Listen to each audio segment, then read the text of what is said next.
Yung sinasabing Ombudsman Boying Rimulya, 9 to 10 daw sila. 9 to 10? May maiuwan kaya sa mga senador? 9 to 10, tamang-tama. 10 sila doon sa kabila. Sila lahat? Biro lang.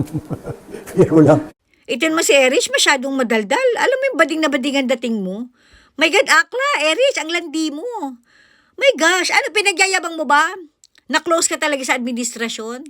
Na para ichichika mo pa, nasabi nga ni Boying, di ba, na ombudsman, 9 to 10 ang makukulong. Tapos magbibilang ka pa, 9, 10 sila sa kabila. So ano sinasabi mo? Obviously, nag-uusap talaga kayo. Alam na alam niyo talaga mangyayari. Kaya nga ang lalakas ng loob niyo na magsigasigaan sa loob ng Senado kasi nga hawak niyo ang bitlog. Hawak niyo ang bitlog. Okay, ni Bangag at saka nitong si Boying Agnas.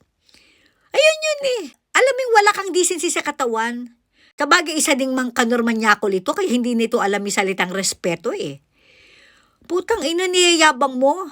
Yan ba yung gagawin nyo? Yan ba yung pinag-uusapan nyo? Napaghahalataan ka tuloy. Although of course alam naman ng lahat na talaga naman magkakasama kayo. Pero putang ina, para hindi mo mapigil ang sarili mo, ichika mo na sa taong bayan, diba, na 9 to 10 na makukulong. Nagyayabang ka?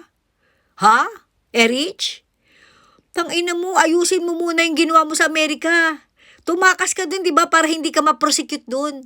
Dahil nabuko ka sa panlulokong ginawa mo. Isa kang swindler, manlulokong putang ina mo. Pagmamalaki mo ngayon yan. Tapos ang ending, biro lang, ulul. Pag ikaw ang biniro ng tadhana, Erich, sinasabi ko sa'yo, baka mauna ka pang makulong. Kesa sa mga gusto nyong ipakulong, hayop ka. Tangina to, landi nito. Ang daldal mo, bading na bading ka.